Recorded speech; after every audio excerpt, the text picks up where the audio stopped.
ಸ್ನೇಹಿತರೆ, ಡಾಕ್ಟರ್ ಹೇಳುವ ಪ್ರಕಾರ ಹಾರ್ಟ್ ಅಟ್ಯಾಕ್ ಆಗುವ 5 ನಿಮಿಷಗಳ ಮೊದಲು ನಿಮಗೆ ಒಂದಷ್ಟು ಸೂಚನೆಗಳು ಕಂಡುಬರುತ್ತವೆ.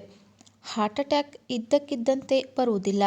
ಅದು ಬರುವ ಮುಂಚೆ ನಿಮಗೆ ಒಂದಷ್ಟು ಸೂಚನೆಗಳನ್ನು ಕೊಡುತ್ತದೆ ಹಾಗೂ ನಿಮ್ಮ ದೇಹ ನಿಮ್ಮ ಮೆದುಳಿಗೆ ಒಂದಷ್ಟು ಸೂಚನೆಗಳನ್ನು ತಲುಪಿಸುತ್ತದೆ.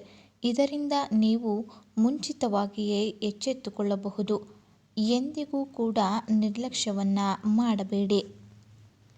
ಹಾರ್ಟ್ ಅಟ್ಯಾಕ್ ಆಗುವ 5 ನಿಮಿಷಗಳ ಮೊದಲು ನಿಮಗೆ ಸಿಗುವ 7 ಗುಣಲಕ್ಷಣಗಳು ಯಾವುವು ಎಂದು ತಿಳಿಯೋಣ.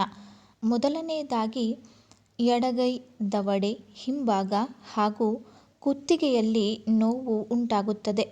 ಎಲ್ಲರೂ ತಿಳಿದಿರೋ ಹಾಗೆ ಹೃದಯಾಘಾತವೆಂದರೆ ಇದು ಪ್ರತ್ಯೇಕವಾಗಿ ಹೃದಯಕ್ಕೆ ಸಂಬಂಧಿತವಾಗಿದೆ ಎನ್ನುವುದಲ್ಲ.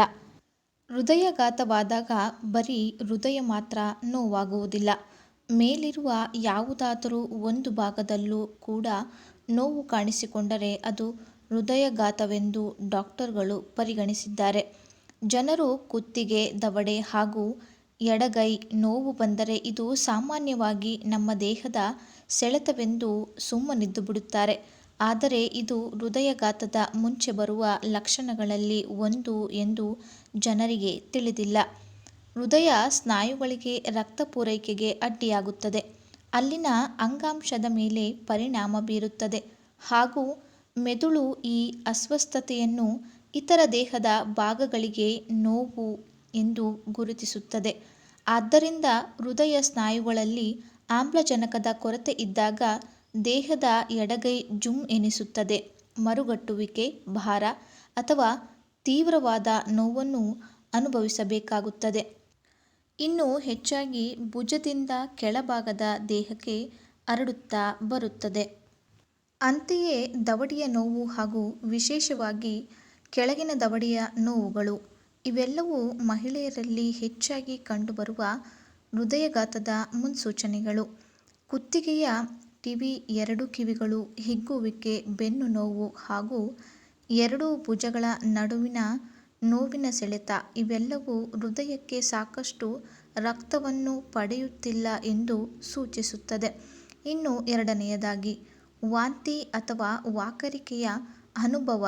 ಹೃದಯಾಘಾತವಾದಾಗ ಮೊದಲು ದೇಹವು ಒತ್ತಡದಲ್ಲಿದ್ದಾಗ ನಮ್ಮ ದೇಹದಲ್ಲಿರುವ ನರಮಂಡಲದ ಅಂದರೆ ನರ್ವಸ್ ಸಿಸ್ಟಮ್ ಒಂದು ಭಾಗವು ಸಕ್ರಿಯವಾಗುತ್ತದೆ. ಇದು ಹೃದಯದ ಮೇಲೆ ಪರಿಣಾಮ ಬೀರುವುದಲ್ಲದೆ ಹೊಟ್ಟೆ ಮತ್ತು ಕರುಳಿನ ಮೇಲೂ ಪರಿಣಾಮ ಬೀರುತ್ತದೆ. ಇದರ ಪರಿಣಾಮವಾಗಿ ಒಬ್ಬ ವ್ಯಕ್ತಿಯು ಇದ್ದಕ್ಕಿದ್ದಂತೆ ವಾಕರಿಸುವುದು ಹಾಗೂ ವಾಂತಿ, ಹೊಟ್ಟೆ ಉಬ್ಬರ ಹಾಗೂ ಎದೆಯುರಿ ಕಾಣಿಸಿಕೊಳ್ಳುತ್ತದೆ. ಹೆಚ್ಚಾಗಿ ಇದು ಮಹಿಳೆಯರಲ್ಲಿ, ವೃದ್ಧರು ಹಾಗೂ ಮಧುಮೇಹ ರೋಗಿಗಳಲ್ಲಿ ಹೆಚ್ಚಾಗಿ ಕಾಣಿಸಿಕೊಳ್ಳುತ್ತದೆ ಹಾಗೂ ಇದರಲ್ಲಿ ಎದೆನೋವು ಹೃದಯಾಘಾತದ ಲಕ್ಷಣಗಳು ಕೂಡ ಕಾಣಿಸಿಕೊಳ್ಳುತ್ತವೆ. ಹಲವಾರು ಬಾರಿ ಇಂಥ ಲಕ್ಷಣಗಳು ಆಹಾರ ಸೇವಿಸಿದ ನಂತರ ಇಂತಹ ಲಕ್ಷಣಗಳು ಕಾಣಿಸಿಕೊಳ್ಳಬಹುದು. ಬಹುತೇಕ ಜನರು ಇದನ್ನು ಆಹಾರ ಸೇವಿಸಿದ ನಂತರ ಆಗುವ ಗ್ಯಾಸ್ಟ್ರಿಕ್ ಹಾಗೂ ಅಸಿಡಿಟಿ ಎಂದು ತಿಳಿದು ಸುಮ್ಮನಿದ್ದು ಬಿಡುತ್ತಾರೆ. ಆದರೆ ಇದು ಹೃದಯಾಘಾತ ಬರುವ ಮುಂಚೆ ಕಾಣಿಸಿಕೊಳ್ಳುವ ಲಕ್ಷಣಗಳಲ್ಲಿ ಇದು ಕೂಡ ಒಂದು. ಇಂತಹ ಪರಿಸ್ಥಿತಿಗಳಲ್ಲಿ ಕೂಡಲೇ ನೀವು ವೈದ್ಯರನ್ನು ಸಂಪರ್ಕಿಸುವುದು ಉತ್ತಮ. ಯಾವುದೇ ಕಾರಣಕ್ಕೂ ಇದನ್ನು ನೆಗ್ಲೆಕ್ಟ್ ಮಾಡುವುದು ಬೇಡ. ಇದರಿಂದ ನೀವು ನಿಮ್ಮ ಜೀವ ಉಳಿಸಿಕೊಳ್ಳುವುದು ಹಾಗೂ ನಿಮ್ಮ ಪಕ್ಕದಲ್ಲಿರುವ ಜೀವವನ್ನು ಕೂಡ ಉಳಿಸಬಹುದು. ಇನ್ನು ಮೂರನೆಯದಾಗಿ, ತಲೆ ತಿರುಗುವಿಕೆ ಅಥವಾ ಪ್ರಜ್ಞಾಹೀನತೆ. ಒಬ್ಬ ವ್ಯಕ್ತಿ ಇದ್ದಕ್ಕಿದ್ದ ಹಾಗೆ ತಲೆ ತಿರುಗುವುದು ಹಾಗೂ ಪ್ರಜ್ಞಾಹೀನತೆ ಆಗುವುದು ಕೂಡ ಹೃದಯಾಘಾತದ ಮುನ್ಸೂಚನೆ. ಮನುಷ್ಯನಿಗೆ ತಲೆ ತಿರುಗುವಿಕೆ ಪ್ರಾರಂಭವಾದಾಗ ಕಣ್ಣ ಮುಂದೆ ಕತ್ತಲು ಕವಿದು ಭೂಮಿ ಸುತ್ತುವಂತೆನಿಸುತ್ತದೆ. ಏಕೆಂದರೆ ಹೃದಯ ಮೆದುಳಿಗೆ ಬೇಕಾದ ರಕ್ತವನ್ನು ತಲುಪಿಸುತ್ತಿಲ್ಲವೆಂದು ಇದು ಸೂಚಿಸುತ್ತದೆ. ಇಂತಹ ಪರಿಸ್ಥಿತಿಗಳು ನಿಮ್ಮ ಸುತ್ತಮುತ್ತಲಿನ ವಾತಾವರಣದಲ್ಲಿ ಕಂಡುಬಂದರೆ ಕೂಡಲೇ ವೈದ್ಯರನ್ನು ಸಂಪರ್ಕಿಸುವುದನ್ನು ಮರೆಯಬೇಡಿ. ಒಂದು ವೇಳೆ ನೀವು ಮರೆತಲ್ಲಿ ನೀವು ಸಾವಿಗೆ ಹತ್ತಿರವಿದ್ದೀರಿ ಎಂದರ್ಥ. ಅಂತಹ ಪರಿಸ್ಥಿತಿಯಲ್ಲಿ ಹೃದಯವು ದುರ್ಬಲಗೊಳ್ಳುತ್ತದೆ. ಆಮ್ಲಜನಕದಲ್ಲಿ ಸಮೃದ್ಧವಾಗಿರುವ ರಕ್ತವು ದೇಹದ ಅಗತ್ಯ ಅಂಗಗಳನ್ನು ತಲುಪಲು ಸಾಧ್ಯವಾಗುವುದಿಲ್ಲ, ಮುಖ್ಯವಾಗಿ ಮೆದುಳಿಗೆ. ಇದೇ ಕಾರಣಕ್ಕಾಗಿ ಒಬ್ಬ ವ್ಯಕ್ತಿಯು ತಲೆ ತಿರುಗುವಿಕೆಯನ್ನು ಎಂದಿಗೂ ನಿರ್ಲಕ್ಷಿಸಬೇಡಿ. ಇನ್ನು ನಾಲ್ಕನೆಯದು, ಇದ್ದಕ್ಕಿದ್ದ ಹಾಗೆ ಬೆವರುವುದು ಹೃದಯಾಘಾತದ ಅಪಾಯಕಾರಿ ಸಂಕೇತ.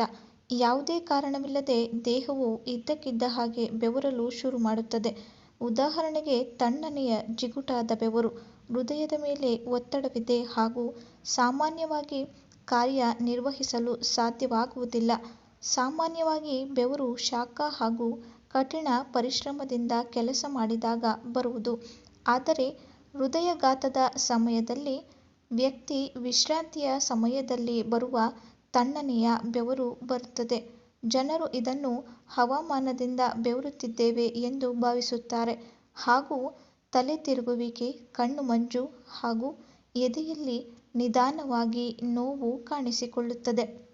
ಈ ಗುಣಲಕ್ಷಣಗಳು ಕಂಡುಬಂದಲ್ಲಿ ತಕ್ಷಣವೇ ವೈದ್ಯರನ್ನು ಭೇಟಿ ಮಾಡಬೇಕು. ಇಷ್ಟು ಸಮಯ ಕೊಟ್ಟು ನಮ್ಮ ವಿಡಿಯೋ ನೋಡಿದ್ದಕ್ಕಾಗಿ ಧನ್ಯವಾದಗಳು. ಈ ವಿಡಿಯೋ ನಿಮಗೆ ಇಷ್ಟ ಆದರೆ ಲೈಕ್ ಮಾಡೋದನ್ನು ಮರಿಬೇಡಿ ಹಾಗೂ ನೀವಿನ್ನೂ ನಮ್ಮ ಚಾನಲ್ನ ಸಬ್ಸ್ಕ್ರೈಬ್ ಮಾಡ್ಕೊಂಡಿಲ್ಲ ಅಂದರೆ ಈಗಲೇ ಸಬ್ಸ್ಕ್ರೈಬ್ ಮಾಡ್ಕೊಳ್ಳಿ.